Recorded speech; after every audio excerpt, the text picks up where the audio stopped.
सब तो पहला तुहानू पंजाब दी सियासत नाल जुड़ी एक वड्डी खबर दस दिंदे हां कि कांग्रेस के एक होर लीडर नूं पंजाब विजिलेंस की टीम ने गिरफ्तार कर लिया है। नाम है कुशलदीप सिंह किक्की ढिल्लों। आमदन तो वध जायदाद बनाउण दे मामले दे विच इन्हां नूं फड़िया गया है। फरीदकोट तो कांग्रेस के साबका विधायक ने किक्की ढिल्लों विजिलेंस आमदन की पड़ताल कर रही सी। विजिलेंस की पुछगिछ दे लई ही किक्की ढिल्लों दफ्तर पहुंचे सी, जिथे उन्हां नूं गिरफ्तार कर लिया गया। फरीदकोट वाले घर की भी तलाशी की खबर मिली है। पिछले 2 महीनों तो आमदन तो वध जायदाद के मामले दे विच कुशलदीप नूं विजिलेंस वालों जांच लई बुलाया जा रहा सी। उन्हां दी चंडीगढ़ वाली कोठी दी भी विजिलेंस टीम ने मैपिंग की सी। फरीदकोट वाले आलीशान घर दे विच भी जांच टीम पहुंची। कई राउंड पुछगिछ तो बाद जदों किक्की ढिल्लों के जवाबां तो विजिलेंस संतुष्ट नहीं हुई तां उन्हां नूं गिरफ्तार कर लिया गया। सवा साल के अंदर कई साबका मंत्री ते विधायक विजिलेंस की जांच के घेरे विच आ चुके हैं। कईयां दी गिरफ्तारी हुई है ते कई जमानत ते बाहर ने। हुण तक जिहड़े आगूआं दी गिरफ्तारी हुई है उन्हां दे नाम मोटे मोटे तुहानूं दस दिंदे हां। कांग्रेस दे लीडर साधू सिंह धर्मसोत की गिरफ्तारी हुई, उस तो बाद भारत भूषण आशू की गिरफ्तारी हुई। हालांकि जमानतां ते बाहर आ चुके हैं। इस तो इलावा साबका कांग्रेसी विधायक जोगिंदर पाल नूं भी विजिलेंस ने माइनिंग घोटाले दे विच गिरफ्तार कीता सी। चरणजीत सिंह चन्नी ते भी विजिलेंस की तलवार लटक रही है। सुंदर श्याम अरोड़ा नूं भी गिरफ्तार कीता सी ते कई होर जिहड़े बीजेपी के लीडर भी विजिलेंस की रडार ते हन। इस तरह अकाली बीजेपी के वेले होया जिहड़ा सिंचाई घोटाला सी उस वेले दे जिहड़े मुलजम लीडर ने वो भी विजिलेंस की रडार ते ने। पटियाला के इतिहासिक गुरुद्वारा दुख निवारण साहिब के अंदर सरोवर के कंढे बह के शराब पी के मर्यादा भंग करने वाली औरत की पछाण हो गई है। इसका असली नाम कुलविंदर कौर सी। पिछले 7 सालों तो यह नाम बदल के रह रही सी। पटियाला अनाज मंडी के इंस्पैक्टर अमनदीप सिंह बराड़ ने दस्सिया कि पिता का नाम जगरूप सिंह है। आसमानपुर की रहने वाली सी ते उसदे भरा हरमेल सिंह ने कुलविंदर कौर की पछाण की है। कुलविंदर कौर तलाकशुदा सी। विआह संगरूर के मुंशी वाले इलाके के रहने वाले एक शख्स नाल होया सी ते तलाक तो बाद वख रहन लगी सी। तकरीबन 7 साल पहला अर्बन स्टेट विच किराए के मकान च रहिंदी सी। इसे पते ते ही उसने परविंदर कौर के नाम ते जाली कार्ड भी बनवाया। कुछ दिनों तो जीरकपुर के एक सैलून दे विच काम कर रही सी ते कोई पक्का टिकाणा ना होने की वजह करके परिवार के संपर्क दे विच कहंदे नहीं सी। 32 साला मुलजम कुलविंदर कौर का सोमवार शाम को अंतिम संस्कार कर दिता गया। इस तो पहला लाश की शनाख्त भी करवाई गई। फिर रात को राजपुरा रोड ते मौजूद है जिहड़ा शमशान घाट उस दे विच इसका अंतिम संस्कार किया गया। लोगों के गुस्से नूं वेखदियां होइयां पुलिस ने इत्थे वाहवा सख्त इंतजाम भी कर रखे सन। इस तो पहला जदों ऐतवार रात को यह घटना वापरदी है, इस मुलजम महिला नूं मौके ते ही एक संगत दे विच मौजूद एक श्रद्धालु निर्मलजीत सिंह दे वल्लों गोलियां मार के मार दिता जाता है। तो फिर उस सरेंडर कर दिंदा, अपना हथियार भी सरेंडर कर दिंदा है। पुलिस उसनूं फड़ के लै जाती है तो फिर 14 दिनों की न्यायिक हिरासत विच जेल भेज दिता जाता है। अदालत दे विच पेशी तो बाद जदों पुलिस उसनूं बाहर लिया के पुलिस वाले वाहन दे विच बिठा रही सी तां उत्थे वड्डी गिणती दे विच संगत पहुंची हुई सी ते उसने जयकारे लाउंदियां होइयां निर्मलजीत सिंह ते फुल्लां दी वर्खा भी कीती सी। उधर हरियाणा सिख गुरुद्वारा प्रबंधक कमेटी के साबका प्रधान बलजीत सिंह दादूवाल ने मांग की है कि दोषी औरत का सौदा लाउण वाले मुलजम निर्मलजीत सिंह ने जज्बातां दे विच आके महिला ते गोली मारी, इस करके वो कोई अपराधी नहीं है तो उसके खिलाफ कोई कानूनी कार्रवाई ना की जाए, बल्कि बेअदबियां करन वालियां दे खिलाफ NSA अते UPA तहत कार्रवाई की जाए। पंजाब दे विच दिन दिहाड़े बच्चे अगवा करन वालियां घटनावां दे विच लगातार वाधा हो रहा है। लुधियाना तो बाद हुण गुरु की नगरी अमृतसर के पिंड रामपुरा तो मापियां दे लई वड्डे अलर्ट की खबर सामने आई है, जिथे 7 साल की बच्ची नूं घरों ट्यूशन पढ़न गई नूं राह दे विच ही अगवा कर लिया गया। मापियां नूं उदों पता लग्या जदों ट्यूशन वाली टीचर का फोन आया कि बच्ची अभिरोजजोत कौर पढ़न क्यों नहीं आई। यह गल सुन के मापियां दे तां होश उड़ गई, क्योंकि बच्ची तां घरों 4 बजे की जा चुकी सी।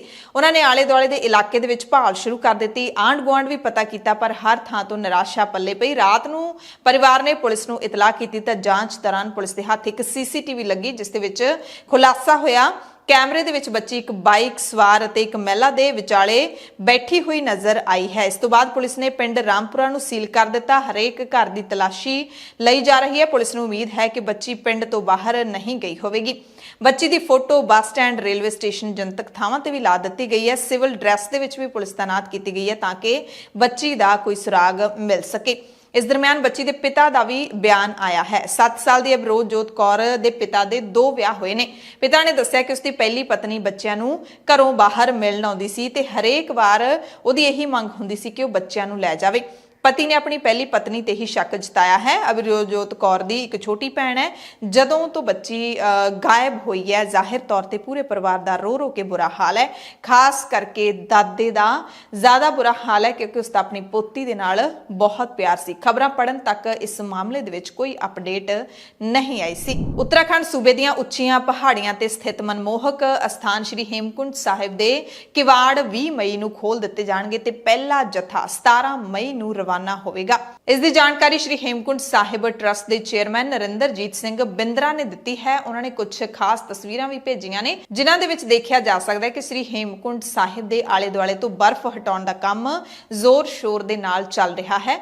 ਹੇਮਕੁੰਟ ਸਾਹਿਬ ਦੇ ਰਾਹ ਨੂੰ ਜਿਹੜਾ ਜਾਂਦਾ ਲੰਬਾ ਪੈਂਡਾ ਹੈ ਉਹ 15,000 ਕਿਲੋਮੀਟਰ ਤੋਂ ਵੀ ਵੱਧ ਉਚਾਈ ਦੇ ਉੱਤੇ ਸਥਿਤ ਹੈ ਤੇ ਪੂਰੇ ਰਾਹ ਦੇ ਵਿੱਚ ਬਰਫ਼ ਵਿਛੀ ਹੋਈ ਸੀ ਤੇ ਉਸ ਬਰਫ਼ ਨੂੰ ਪਿਛਲੇ ਕਈ ਦਿਨਾਂ ਤੋਂ ਫੌਜ ਦੇ ਜਵਾਨ ਸਾਫ਼ ਕਰ ਰਹੇ ਨੇ, ਰਸਤਾ ਬਣਾ ਰਹੇ ਨੇ ਸੰਗਤ ਦੇ ਲਈ। ਸੋ 17 ਮਈ ਨੂੰ ਇਥੋਂ ਜੈਕਾਰਿਆਂ ਦੀ ਗੂੰਜ ਦੇ ਵਿੱਚ ਪਹਿਲਾ ਜਥਾ ਰਵਾਨਾ ਹੋ ਜਾਏਗਾ। ਤਰਨਤਾਰਨ ਦੇ ਇੱਕ 80 ਸਾਲਾ ਰਿਟਾਇਰਡ ਫੌਜੀ ਦੇ ਹੱਕ ਦੇ ਵਿੱਚ ਪੰਜਾਬ ਹਰਿਆਣਾ ਹਾਈ ਕੋਰਟ ਨੇ ਵੱਡਾ ਫੈਸਲਾ ਸੁਣਾਇਆ ਹੈ। ਅਦਾਲਤ ਨੇ ਕੇਂਦਰ ਸਰਕਾਰ ਅਤੇ ਫੌਜ ਨੂੰ ਆਪਣੀ ਗਲਤੀ ਦਾ ਹਰਜਾਨਾ ਬਜ਼ੁਰਗ ਫੌਜੀ ਤੋਂ ਲੈਣ ਤੇ ਸਖਤ ਇਤਰਾਜ਼ ਜਤਾਇਆ ਹੈ। ਅਦਾਲਤ ਨੇ ਕਿਹਾ ਕਿ ਬਜ਼ੁਰਗ ਕਸ਼ਮੀਰ ਸਿੰਘ ਨੂੰ ਵਿਆਜ ਸਮੇਤ ਪੈਸਾ ਵਾਪਸ ਕੀਤਾ ਜਾਵੇ। ਦਰਅਸਲ ਕਸ਼ਮੀਰ ਸਿੰਘ ਫੌਜ ਚੋਂ 1974 ਦੇ ਵਿੱਚ ਰਿਟਾਇਰ ਹੋਏ ਸਨ। 40 ਸਾਲ ਫੌਜ ਦੇ ਵੱਲੋਂ ਪੈਨਸ਼ਨ ਦੇਣ ਤੋਂ ਬਾਅਦ 2019 ਦੇ ਵਿੱਚ ਫੌਜ ਨੂੰ ਪਤਾ ਚੱਲਿਆ ਕਿ ਉਹ ਕਸ਼ਮੀਰ ਸਿੰਘ ਨੂੰ ਤੈਅ ਪੈਨਸ਼ਨ ਤੋਂ ਵੱਧ ਪੈਸਾ ਦੇ ਰਹੇ ਸਨ, ਜਿਸ ਤੋਂ ਬਾਅਦ ਉਹਨਾਂ ਨੇ ਕਸ਼ਮੀਰ ਸਿੰਘ ਤੋਂ ਇਹ ਪੈਸਾ ਵਾਪਸ ਮੰਗਿਆ ਤਾਂ ਕਸ਼ਮੀਰ ਸਿੰਘ ਨੇ ਇਨਕਾਰ ਕਰਦੇ ਹੋਏ ਪੰਜਾਬ ਹਰਿਆਣਾ ਹਾਈ ਕੋਰਟ ਦੇ ਵਿੱਚ ਕੇਸ ਫਾਈਲ ਕਰ ਦਿੱਤਾ। ਫੈਸਲਾ ਹੁਣ ਕਸ਼ਮੀਰ ਸਿੰਘ ਦੇ ਹੱਕ ਵਿੱਚ ਆਇਆ ਹੈ। ਨਹੀਂ ਅਦਾਲਤ ਨੇ ਅਥਾਰਟੀ ਨੂੰ ਜੁਰਮਾਨਾ ਵੀ ਲਾਇਆ।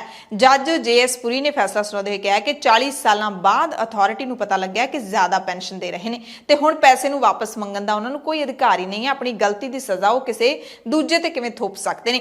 ਅਦਾਲਤ ਨੇ ਕਿਹਾ ਕਿ ਕਸ਼ਮੀਰ ਸਿੰਘ ਦੀ ਪੈਨਸ਼ਨ ਤੋਂ ਕੱਟੀ ਹੋਈ ਰਕਮ 3 ਮਹੀਨੇ ਦੇ ਅੰਦਰ 6% ਵਿਆਜ ਨਾਲ ਵਾਪਸ ਕੀਤੀ ਜਾਵੇ। ਜੇ ਅਥਾਰਟੀ ਇਹ ਨਹੀਂ ਕਰਦੀ ਤਾਂ 9% ਵਿਆਜ ਨਾਲ ਪੈਸੇ ਦੇਣੇ ਪੈਣਗੇ। 80 ਸਾਲ ਦੇ ਬਜ਼ੁਰਗ ਨੂੰ ਪਟੀਸ਼ਨ ਪਾਉਣ ਦੇ ਲਈ ਮਜਬੂਰ ਕਰਨ ਤੇ ਅਦਾਲਤ ਨੇ ਫੌਜ ਨੂੰ 25,000 ਦਾ ਹੋਰ ਜੁਰਮਾਨਾ ਵੀ ਲਾਇਆ ਹੈ। ਜਲੰਧਰ ਜ਼ਿਮਨੀ ਚੋਣ ਨਤੀਜਿਆਂ ਦੇ ਵਿੱਚ 15% ਤੋਂ ਵੱਧ ਵੋਟ ਹਾਸਲ ਕਰਨ ਵਾਲੀ ਬੀਜੇਪੀ ਨੇ ਹੁਣ ਪੰਜਾਬ ਦੇ ਵਿੱਚ ਗੱਠਜੋੜ ਤੋਂ ਕੋਰੀ ਨਾ ਕਰ ਦਿੱਤੀ ਹੈ।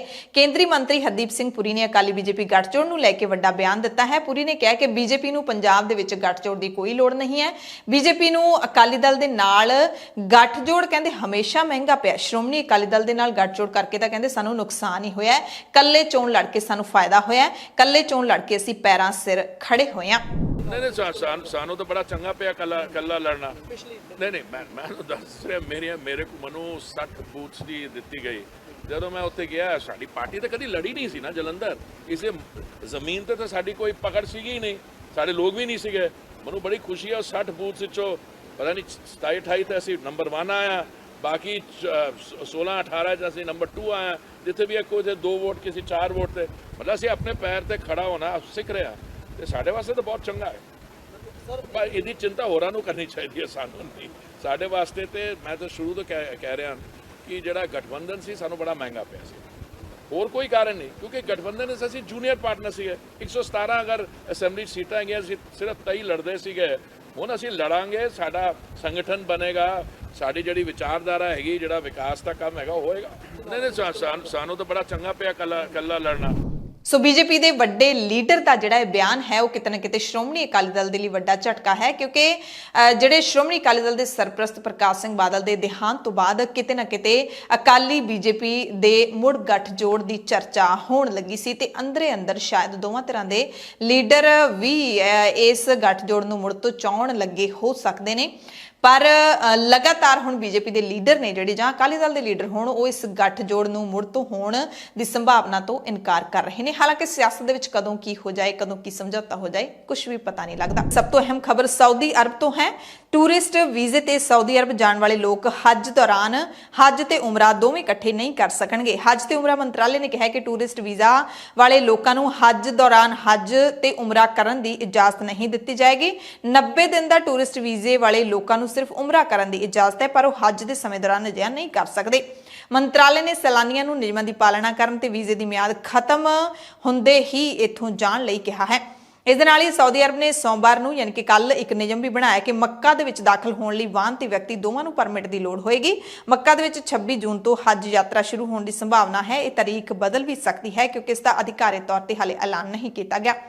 ਅਮਰੀਕਾ ਨੇ ਰੂਸ ਨੂੰ ਲੈ ਕੇ ਇੱਕ ਦਾਅਵਾ ਕੀਤਾ ਹੈ ਕਿ ਰੂਸ ਯੂਕਰੇਨ ਦੇ ਉੱਤੇ ਹਮਲਾ ਕਰਨ ਦੇ ਲਈ ਈਰਾਨ ਤੋਂ ਹੋਰ ਜ਼ਿਆਦਾ ਡਰੋਨ ਖਰੀਦਣ ਜਾ ਰਿਹਾ ਹੈ। ਇਸ ਤੋਂ ਪਹਿਲਾਂ ਈਰਾਨ ਤੋਂ ਖਰੀਦੇ 400 ਡਰੋਨਾਂ ਦਾ ਰੂਸ ਇਸਤੇਮਾਲ ਕਰ ਚੁੱਕਿਆ ਹੈ। ਅਮਰੀਕਾ ਦੇ ਸੀਨੀਅਰ ਅਧਿਕਾਰੀਆਂ ਨੇ ਇੱਕ ਹੋਰ ਇਲਜ਼ਾਮ ਲਾਇਆ ਕਿ ਰੂਸ, ਭਾਰਤ, ਚੀਨ ਤੇ ਸਾਊਦੀ ਅਰਬ ਸਮੇਤ ਕਈ ਮੁਲਕਾਂ ਦੀਆਂ ਸਰਕਾਰਾਂ ਖੁੱਲ੍ਹੇਆਮ ਧਾਰਮਿਕ ਭਾਈਚਾਰਿਆਂ ਦੇ ਮੈਂਬਰਾਂ ਨੂੰ ਨਿਸ਼ਾਨਾ ਬਣਾ ਰਹੀਆਂ ਨੇ ਤੇ ਇਲਜ਼ਾਮਾਂ ਦੇ ਵਿੱਚ ਨਾਮ ਭਾਰਤ ਦਾ ਵੀ ਸ਼ਾਮਲ ਹੈ। ਇਹ ਵੱਡੀ ਖਬਰ ਹੈ। ਵਿਦੇਸ਼ ਵਿਭਾਗ ਹੈ ਜਿਹੜਾ ਅਮਰੀਕਾ ਦਾ, ਉਸਨੇ ਅੰਤਰਰਾਸ਼ਟਰੀ ਧਾਰਮਿਕ ਆਜ਼ਾਦੀ ਤੇ ਆਪਣੀ ਸਾਲਾਨਾ ਰਿਪੋਰਟ ਜਾਰੀ ਕੀਤੀ ਹੈ ਜਿਹੜੀ ਕਿ ਦੁਨੀਆ ਭਰ ਦੇ ਮੁਲਕਾਂ ਦੇ ਵਿੱਚ ਧਾਰਮਿਕ ਆਜ਼ਾਦੀ ਦੀ ਸਥਿਤੀ ਦਾ ਦਸਤਾਵੇਜ਼ ਹੁੰਦਾ ਹੈ। ਰਿਪੋਰਟ ਜਾਰੀ ਕਰਨ ਤੋਂ ਬਾਅਦ ਅੰਤਰਰਾਸ਼ਟਰੀ ਧਾਰਮਿਕ ਆਜ਼ਾਦੀ ਦਫ਼ਤਰ ਦੇ ਵਿਸ਼ੇਸ਼ ਦੂਤ ਰਸ਼ਦ ਹੁਸੈਨ ਨੇ ਪ੍ਰੈਸ ਕਾਨਫਰੰਸ ਕਰਦਿਆਂ ਕਿਹਾ ਕਿ ਕਈ ਮੁਲਕਾਂ ਦੀਆਂ ਸਰਕਾਰਾਂ ਦੇ ਵੱਲੋਂ ਆਪਣੀਆਂ ਹੱਦਾਂ ਦੇ ਅੰਦਰ ਧਾਰਮਿਕ ਭਾਈਚਾਰਿਆਂ ਦੇ ਮੈਂਬਰਾਂ ਨੂੰ ਖੁੱਲ੍ਹੇਆਮ ਨਿਸ਼ਾਨਾ ਬਣਾਇਆ ਜਾ ਰਿਹਾ ਹੈ। ਰਿਪੋਰਟ ਦੁਨੀਆ ਭਰ ਦੇ 200 ਮੁਲਕਾਂ ਤੇ ਖੇਤਰਾਂ ਦੇ ਵਿੱਚ ਧਾਰਮਿਕ ਆਜ਼ਾਦੀ ਦੀ ਸਥਿਤੀ ਦਾ ਵਿਆਪਕ ਦ੍ਰਿਸ਼ ਹੈ। ਉਧਰ ਰੂਸ ਨੇ ਇੱਕ ਵਾਰੀ ਫੇਰ ਯੂਕਰੇਨ ਦੀ ਰਾਜਧਾਨੀ ਕੀਵ ਦੇ ਵਿੱਚ ਭਾਰੀ ਹਵਾਈ ਹਮਲੇ ਕੀਤੇ ਨੇ। ਇਸ ਮਹੀਨੇ ਦੇ ਵਿੱਚ ਲਗਾਤਾਰ 8ਵਾਂ ਹਮਲਾ ਹੈ। ਹਮਲੇ ਦੇ ਵਿੱਚ 3 ਲੋਕਾਂ ਦੇ ਜ਼ਖਮੀ ਹੋਣ ਦੀ ਖਬਰ ਹੈ। ਸੋਸ਼ਲ ਮੀਡੀਆ ਤੇ 에ਅਰ ਡਿਫੈਂਸ ਸਿਸਟਮ ਦੇ ਵੱਲੋਂ ਮਿਜ਼ਾਈਲਾਂ ਨੂੰ ਡੇਗਣ ਦੀਆਂ ਵੀਡੀਓਜ਼ ਸਾਹਮਣੇ ਆਈਆਂ ਨੇ। ਯੂਕਰੇਨ ਸਰਕਾਰ ਨੇ ਮਿਜ਼ਾਈਲ ਹਮਲੇ ਦੌਰਾਨ ਮਲਬਾ ਡਿੱਗਣ ਦੇ ਡਰ ਕਾਰਨ ਲੋਕਾਂ ਨੂੰ ਖਿੜਕੀਆਂ ਤੋਂ ਦੂਰ ਰਹਿਣ ਲਈ ਕਿਹਾ। ਲਾਹੌਰ ਹਾਈ ਕੋਰਟ ਨੇ ਪਾਕਿਸਤਾਨ ਦੇ ਸਾਬਕਾ ਪ੍ਰਧਾਨ ਮੰਤਰੀ ਇਮਰਾਨ ਖਾਨ ਦੀ ਭ੍ਰਿਸ਼ਟਾਚਾਰ ਮਾਮਲੇ ਵਿੱਚ ਗ੍ਰਿਫਤਾਰੀ ਤੋਂ ਬਾਅਦ ਪੰਜਾਬ ਸੂਬੇ ਵਿੱਚ ਦਰਜ ਸਾਰੇ ਮਾਮਲਿਆਂ ਦੇ ਵਿੱਚ ਜ਼ਮਾਨਤ ਦੀ ਮੰਗ ਕਰਨ ਵਾਲੀ ਪਟੀਸ਼ਨ ਤੇ ਫੈਸਲਾ ਸੁਰੱਖਿਅਤ ਰੱਖ ਲਿਆ। ਨਿਊਜ਼ੀਲੈਂਡ ਦੇ ਵੱਡੇ ਸ਼ਹਿਰ ਵੈਲਿੰਗਟਨ ਦੇ ਵਿੱਚ ਹੋਸਟਲ ਦੇ ਵਿੱਚ ਦੇਰ ਰਾਤ ਅੱਗ ਲੱਗਣ ਕਾਰਨ 4 ਮੰਜ਼ਲਾ ਇਮਾਰਤ ਦੇ ਵਿੱਚ ਘੱਟੋ-ਘੱਟ 6 ਜਣਿਆਂ ਦੀ ਮੌਤ ਹੋ ਗਈ। ਕਈ ਵਿਅਕਤੀਆਂ ਨੂੰ ਹਾਲਾਂਕਿ ਸੁਰੱਖਿਅਤ ਬਾਹਰ ਕੱਢ ਲਿਆ ਗਿਆ। ਵੈਲਿੰਗਟਨ ਫਾਇਰ ਚੀਫ ਨੇ ਕਿਹਾ ਕਿ ਇਮਾਰਤ ਵਿੱਚੋਂ 52 ਵਿਅਕਤੀਆਂ ਨੂੰ ਬਾਹਰ ਕੱਢਿਆ ਗਿਆ, ਪਰ ਫਾਇਰ ਫਾਈਟਰ ਹੋਰ ਲੋਕਾਂ ਨੂੰ ਬਚਾਉਣ ਦੀ ਕੋਸ਼ਿਸ਼ ਕਰ ਰਹੇ ਨੇ। ਇਹ ਅੱਗ ਲੋਫਰਸ ਲੌਜ ਨਾਂ ਦੀ ਇਮਾਰਤ ਦੇ ਵਿੱਚ ਲੱਗੀ। ਪੰਜਾਬ ਸਰਕਾਰ ਨੇ ਪਟਿਆਲਾ ਵਾਸੀਆਂ ਨੂੰ ਨਵੇਂ ਬੱਸ ਅੱਡੇ ਦਾ ਤੋਹਫਾ ਦਿੱਤਾ ਹੈ। ਮੁੱਖ ਮੰਤਰੀ ਭਗਵੰਤ ਮਾਨ ਨੇ ਬੱਸ ਅੱਡੇ ਦਾ ਉਦਘਾਟਨ ਕਰਨ ਮੌਕੇ ਪਟਿਆਲਾ ਵਾਸੀਆਂ ਨੂੰ ਦੱਸਿਆ ਕਿ ਨਵੇਂ ਬੱਸ ਅੱਡੇ ਦੀ ਇਮਾਰਤ ਵਿੱਚ 45 ਕਾਊਂਟਰ ਅਤੇ 4 ਲਿਫਟਾਂ ਦਾ ਪ੍ਰਬੰਧ ਕੀਤਾ ਗਿਆ ਹੈ। ਅੰਗਹੀਣ ਵਿਅਕਤੀਆਂ ਦੇ ਲਈ ਖਾਸ ਤੌਰ ਤੇ ਰੈਂਪ ਬਣਾਏ ਗਏ ਨੇ। ਆਧੁਨਿਕ ਸਹੂਲਤਾਂ ਵਾਲਾ ਬੱਸ ਅੱਡਾ 8.25 ਏਕੜ ਜ਼ਮੀਨ ਤੇ ਲਗਭਗ 60 ਕਰੋੜ ਦੀ ਲਾਗਤ ਨਾਲ ਬਣਿਆ। ਇਮਾਰਤ ਦੇ ਵਿੱਚ ਡਰਾਈਵਰਾਂ ਤੇ ਕੰਡਕਟਰਾਂ ਦੇ ਆਰਾਮ ਕਰਨ ਦੇ ਲਈ ਵੀ ਖਾਸ ਥਾਂ ਬਣਾਈ ਗਈ ਹੈ। ਮੁੱਖ ਮੰਤਰੀ ਨੇ ਪਟਿਆਲੇ ਤੋਂ ਬਾਅਦ ਹੋਰ ਸ਼ਹਿਰਾਂ ਦੇ ਵਿੱਚ ਵੀ ਆਧੁਨਿਕ ਬੱਸ ਅੱਡੇ ਬਣਾਏ ਜਾਣ ਅਤੇ ਪਟਿਆਲਾ ਦੇ ਵਿੱਚ 15 ਤੋਂ 20 ਸੀਟਾਂ ਵਾਲੀਆਂ ਇਲੈਕਟ੍ਰਿਕ ਬੱਸਾਂ ਚਲਾਏ ਜਾਣ ਦਾ ਵੀ ਐਲਾਨ ਕੀਤਾ। ਇਸ ਬੱਸ ਸਟੈਂਡ ਤੇ 45 ਕਾਊਂਟਰ ਨੇ, ਲਗਭਗ ਇੱਕ ਦਿਨ ਚ 1500 ਬੱਸਾਂ ਜਾਣਗੀਆਂ। ਲੇਟੈਸਟ ਮਾਡਲ ਦਾ ਬੱਸ ਸਟੈਂਡ ਹੈ ਜੀ। 4 ਲਿਫਟਾਂ ਨੇ। ਜਿਹੜੇ ਕੋਈ ਪ੍ਰਮਾਤਮਾ ਵੱਲੋਂ ਕੋਈ ਮਾਰ ਪਈ ਹੈ, ਪੰਗ ਵਿਅਕਤੀ ਨੇ, ਅਪਾਹਜ ਵਿਅਕਤੀ ਨੇ, ਉਹਨਾਂ ਲਈ ਰੈਂਪ ਵੀ ਹੈ, ਪੌੜੀਆਂ ਵੀ ਨੇ। ਤੇ ਇਹ ਬੱਸ ਅੱਡਾ ਇਹ ਕਮਾਊ ਪੁੱਤ ਬਣੂਗਾ। ਇੱਥੇ ਦੁਕਾਨਾਂ ਵੀ ਖੁੱਲਣਗੀਆਂ। ਇੱਥੇ ਸਭ ਮਾਡਲ ਦਾ ਪਾਣੀ ਪੀਣ ਵਾਲਾ, ਆਮ ਲੋਕਾਂ ਨੂੰ ਫ੍ਰੀ ਸਹੂਲਤਾਂ, ਬਹੁਤ ਸ਼ਾਨਦਾਰ ਬਾਥਰੂਮ ਉਹ ਮਿਲਣਗੇ। ਪਹਿਲਾਂ ਸਿਰਫ ਗੰਦ ਜਿਹੜਾ ਸੀ ਉਹ ਬੱਸ ਅੱਡਿਆਂ ਤੇ ਹੁੰਦਾ ਸੀ। ਅਸੀਂ ਇਹਨੂੰ ਹੁਣ ਪਟਿਆਲੇ ਤੋਂ ਸ਼ੁਰੂ ਕਰ ਰਹੇ ਹਾਂ। ਇੱਕ ਬੱਸ ਅੱਡਾ ਪਟਿਆਲੇ ਵਾਲਾ ਹੈਗਾ, ਜਿਹੜਾ ਹੈਗਾ ਉਹ ਵੀ ਰਹੂਗਾ। ਇੱਕ ਜਿਹੜਾ ਹੁਣ ਨਵਾਂ ਸ਼ੁਰੂ ਕਰ ਰਹੇ ਹਾਂ। ਇਸ ਮੌਕੇ ਵਿਰੋਧੀਆਂ ਤੇ ਸਿੱਧੇ ਵਾਰ ਕਰਦਿਆਂ ਮੁੱਖ ਮੰਤਰੀ ਨੇ ਕਿਹਾ ਕਿ ਵਿਰੋਧੀ ਧਿਰ ਨੇ ਮੇਰੇ ਖਿਲਾਫ ਬਥੇਰਾ ਕੂੜ ਪ੍ਰਚਾਰ ਕੀਤਾ, ਪਰ ਲੋਕਾਂ ਦੀਆਂ ਵੋਟਾਂ ਨੇ ਉਹਨਾਂ ਨੂੰ ਐਸਾ ਜਵਾਬ ਦਿੱਤਾ ਕਿ ਹੁਣ ਸਾਰੇ ਚੁੱਪ ਕਰਕੇ ਬਹਿ ਗਏ ਨੇ। ਜਲੰਧਰ ਦੇ ਲੋਕਾਂ ਨੇ ਬਟਨ ਇੱਕ ਦੱਬਿਆ ਤਾਂ ਕਈਆਂ ਦੇ ਮੂੰਹ ਬੰਦ ਹੋ ਗਏ। ਸੀਐਮ ਨੇ ਫੇਰ ਕਿਹਾ ਕਿ ਪੰਜਾਬ ਦਾ ਖਜ਼ਾਨਾ ਖਾਲੀ ਕਰਨ ਵਾਲਿਆਂ ਨੂੰ ਕਾਨੂੰਨ ਰਾਹੀਂ ਸਜ਼ਾ ਦਿਵਾਈ ਜਾਵੇਗੀ। ਮਾਨ ਨੇ ਅਕਾਲੀ ਲੀਡਰਾਂ ਸੁਖਬੀਰ ਸਿੰਘ ਬਾਦਲ ਅਤੇ ਬਿਕਰਮ ਸਿੰਘ ਮਜੀਠੀਆ ਦੇ ਨਾਮ ਲੈ ਕੇ ਉਹਨਾਂ ਤੇ ਨਿੱਜੀ ਟਿੱਪਣੀਆਂ ਵੀ ਕੀਤੀਆਂ। ਚਾਚੇ ਤਾਏ ਦੇ ਪੁੱਤਾਂ ਮਨਪ੍ਰੀਤ ਬਾਦਲ ਤੇ ਸੁਖਬੀਰ ਬਾਦਲ ਤੇ ਮੁੱਖ ਮੰਤਰੀ ਹਾਸੇ ਦੇ ਵਿੱਚ ਤੰਜ ਕੱਸ ਗਏ। ਕਹਿੰਦੇ ਇਹਨਾਂ ਦੀ ਕੰਧ ਤਾਂ ਸਾਂਝੀ ਹੈ ਪਰ ਝੰਡੇ ਵੱਖੋ ਵੱਖਰੇ ਨੇ।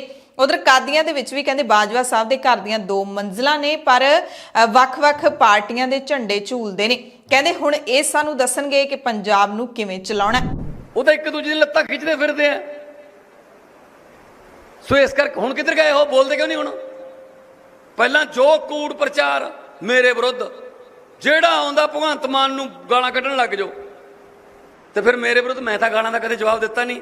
ਮੇਰੇ ਵੱਲੋਂ ਜਵਾਬ 3,05,000 ਲੋਕਾਂ ਨੇ ਦਿੱਤਾ ਕਿ ਭਗਵੰਤ ਮਾਨ ਕੱਲਾ ਅਸੀਂ ਤੇਰੇ ਨਾਲ। ਜਲੰਧਰ ਦੇ ਲੋਕਾਂ ਨੇ ਬਟਨ ਇੱਕ ਦੱਬਿਆ, ਮੂੰਹ ਬਹੁਤ ਬੰਦ ਹੋ ਗਏ। ਸੋ ਮੂੰਹ ਬੰਦ ਕਰਨ ਵਾਲਾ ਬਟਨ ਜਦੋਂ ਦੱਬ ਦੋਗੇ ਨਾ ਤਾਂ ਫਿਰ ਮੈਂ ਜੇ ਬਟਨ ਦੱਬਦਾ ਉਹਦੇ ਨਾਲ 25 ਕਰੋੜ ਦਾ ਉਦਘਾਟਨ ਹੋ ਜਾਂਦਾ, ਅੱਜ ਜਿਵੇਂ ਕੀਤਾ।